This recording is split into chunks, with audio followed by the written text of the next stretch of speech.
Welcome back to America's Fractured Politics. There's a tendency, whenever American politics feels like it's coming apart at the seams, to reach for the past, to find comfort in earlier moments when the country somehow pulled itself together. But be careful which history you choose. The comparison between 1864 and 2026 looks reassuring at first glance. Both are moments of national crisis. Both turned on the question of whether our republic could survive under extraordinary strain. Yet the resemblance ends there, and the differences tell us something uncomfortable about the nature of our crisis today. Because the danger facing the United States in 2026 isn't an army marching across the Potomac or a flag of secession flying over Richmond.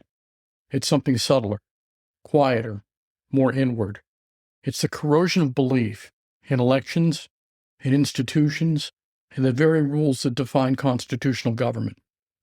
The question Lincoln faced was whether a nation could fight a civil war and still hold an election. The question Americans face now is whether we can hold an election when the people running the government no longer truly accept the idea that elections should count. Let's start with the original crisis, 1864. Abraham Lincoln was running for re-election while the Civil War raged. Union armies were bleeding out in Virginia and Georgia. Confederate forces still occupied large parts of the South. Many doubted an election could ever be held, much less conducted fairly. But Lincoln insisted it must go forward, because suspending the election would mean surrendering the very thing the Union claimed to be fighting for. Think about the audacity of that decision. No other democracy in modern history had ever held a national election in the middle of an active civil war. And yet Lincoln refused to yield. He famously said, "We cannot have free government without elections, and if the rebellion could force us to forego or postpone a national election, it might fairly claim to have already conquered us." In other words, the test wasn't just whether the Union could win the war, it was whether the American idea itself could survive the pressure. And Lincoln wasn't confident he would win. By the summer of 1864, as casualty lists mounted and Union armies stalled, he privately confessed that defeat seemed likely. In August, he even signed a memo pledging to cooperate with his successor should he lose, to preserve the Union through the transition. That was his promise, that even in the midst of total war, executive power would bend to the will of the voters. It's a remarkable example of humility in office. Lincoln didn't say he'd refuse to leave if the voters made a mistake. He didn't threaten to delegitimize their decision. He prepared to accept it, even if it broke his heart. Now roll forward 162 years. The setting is very different, but the stakes again touch the foundation of self-government. Donald Trump returned to the White House in 2025 after a narrow and contentious victory. With his party holding slim control of Congress, he now treats every election that puts that control at risk, not as a normal ebb and flow of democracy, but as a personal affront, a fraud waiting to happen.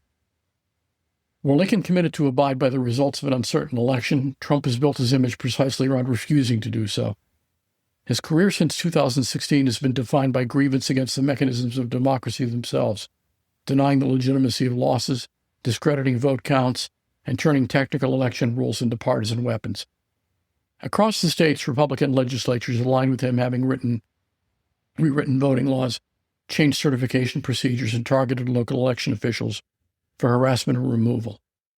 The goal isn't to win by persuasion, it's to change the electorate itself, to make sure that unfavorable results become impossible by design. And that's the key difference between 1864 and 2026. In Lincoln's time, the threat to the Union came from the outside, from secessionists who had openly left. In ours, the threat comes from inside, from a governing coalition that operates within constitutional forms, but against their spirit, seeking to hollow out the system while leaving its outward shell intact. That hollowing takes many forms. It's the endless rhetoric that any unfavorable result must have been rigged. It's efforts to nationalize election administration, bringing what were once state or local decisions under partisan control. It's the steady attempt to replace neutral officials with loyalists, to make political obedience a condition of certifying votes. This isn't new in world history. Democracies rarely die with cannon fire.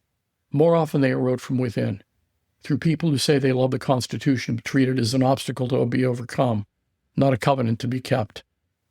Lincoln's critics feared his wartime measures. Censorship, arrests, suspension of habeas corpus would destroy liberty. And yet when he stood for re-election, he willingly put his extraordinary powers at the mercy of the people. He trusted the voters to decide whether he deserved to keep them. Trump's critics see something inverted, No emergency measures taken to preserve the republic, but a systematic campaign to weaponize the machinery of democracy itself, discrediting any institution that dares to say no. Courts, state election boards, inspectors general, these have become the new battlefields, not literal trenches, but institutional ones. Officials who certify unwelcome results find themselves threatened or replaced. Agencies that resist partisan pressure are branded part of the deep state. In 1864, the question was whether elections could continue during war. In 2026, it's whether elections that continue still mean anything. In Lincoln's time, his opponents were divided too. The Democratic Party of 1864 split between two wings: the war Democrats, who wanted to fight until victory, and the peace Democrats, or Copperheads, who wanted to negotiate an immediate end to the conflict, even if that meant accepting slavery's survival. Their candidate, former Army of the Potomac Commander General George McClellan, personally believed in continuing the war, but his party platform condemned it as a failure and called for talks with the Confederacy. That contradiction was fatal. McClellan's campaign effectively asked voters to abandon emancipation and trade justice for peace. The stakes couldn't have been clearer.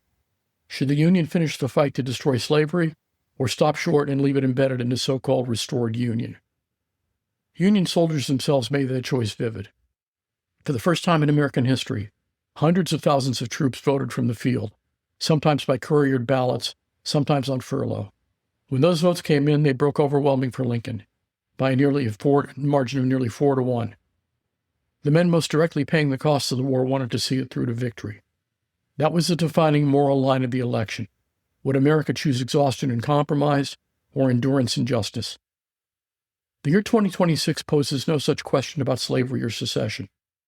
But it does pose a subtler one: whether Americans are willing to normalize a politics that treats democratic procedure as the enemy itself. The Democratic Party today is hardly unified. Its factions argue over health care, over climate policy, over the pace of economic reform. But they are not divided over whether elections themselves should stand. Their fights are about what government should do, not whether it should exist as a republic. The Republican Party, by contrast, has become less a coalition of ideas and more a single personality cult orbiting one man's narrative of grievance. Its internal test of loyalty is no longer over taxes or trade, but over whether members are willing to echo Trump's claim that any defeat must be fraudulent by definition. The battlefield of 1864 was dusty, bloody, and physical. Gettysburg, Atlanta, Petersburg. Its outcomes could be counted in inches of land gained or lost. The battlefield of 2026 is drawn on maps and spreadsheets. Congressional districts gerrymandered to ensure foregone outcomes, voter rolls purged under security pretexts, absentee ballots reclassified to be invalid after voters have cast them. A soldier in 1864 might carry a rifle. A partisan in 2026 carries an algorithm, a redistricting app, or a legal brief. The weapons are different, but the stakes are still about sovereignty. Who gets to decide the nation's direction, and by what rules? Consider how gerrymandering, once a marginal tactic, has become a systemic one. In several swing states, heavily manipulated districts mean only a handful of congressional seats are truly competitive.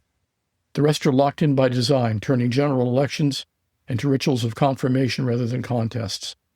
Millions of citizens live in districts where the votes are functionally relevant.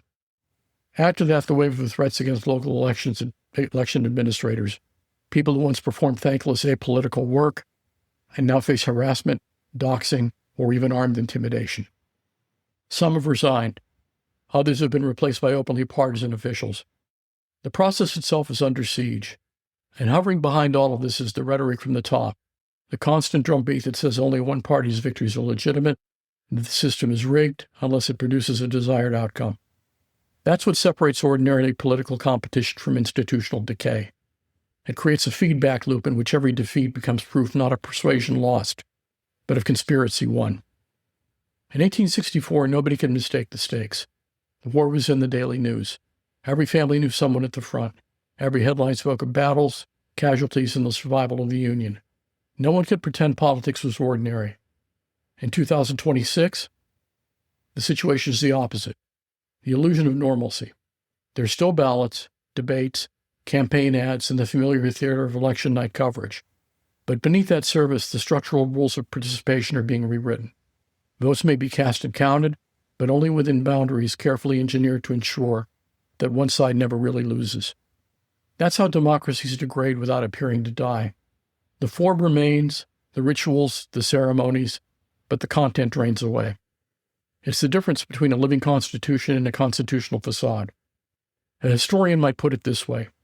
In 1864, the question was whether the Union would survive the war.